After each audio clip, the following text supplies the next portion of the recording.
దేవుడు వాగ్దానము చేస్తూ ఉన్నాడు, మీరు చిగురు పెట్టి మీరు ఏం చేస్తారంటే ఫలిస్తారు.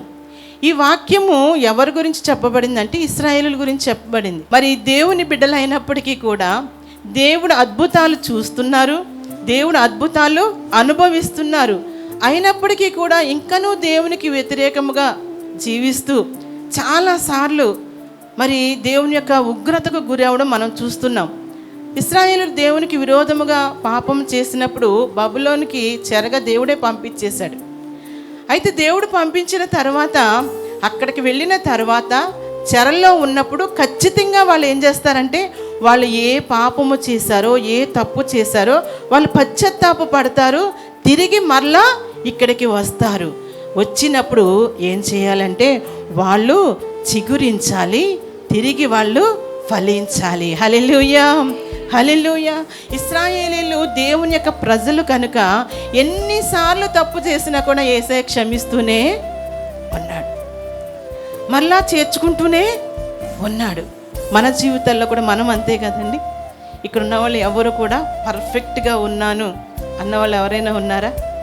ఒక్కొక్కసారి తప్పిపోతూ ఉన్నాం, మళ్ళా దేవుని సన్నిధిలో క్షమాపణ అడిగి మళ్ళా ఆయన మార్గానికి మనము వస్తూ ఉన్నాం. ఒక్కొక్కసారి మాట ద్వారానో చూపు ద్వారానో మనము చేసిన ఆ తప్పిదములో మనము నిలిచి ఉండకూడదు, కానీ ఆ తప్పిదములను ఒప్పుకొని ఏం చేయాలండి? విడిచిపెట్టాలి. చాలామంది ఒప్పుకుంటారు కానీ ఏం చేయరు? విడిచిపెట్టరు. దేవుడు ఎవరైతే ఒప్పుకొని విడిచిపెడతాడో వాళ్ళని ఏం చేస్తాడంటే క్షమిస్తాడు, ఆశీర్వదిస్తాడు. హల్లెలూయా. ఇశ్రాయేలుల జీవితంలో జరిగింది అదే. బబులోనికి కొనుపోబడిన తర్వాత వారు పశ్చాత్తాపపడ్డారు, తిరిగి మళ్ళా వస్తారు. వాళ్ళు ఏం చేయాలంటే చిగురు పెట్టి మళ్ళా ఫలించాలి అని దేవుడు ఇక్కడ వాగ్దానం చేస్తూ ఉన్నాడు. హల్లెలూయా, హల్లెలూయా. చిగురు పెట్టడం అంటే ఒక్కొక్కసారి మనం చూస్తూ ఉంటాము, కొన్ని చెట్లు ఏం చేయబడతాయంటే నరకబడతాయి. నరికి వేసిన తర్వాత మళ్ళీ ఏమొస్తుంది? దాంట్లోంచి చిగురు వస్తుంది.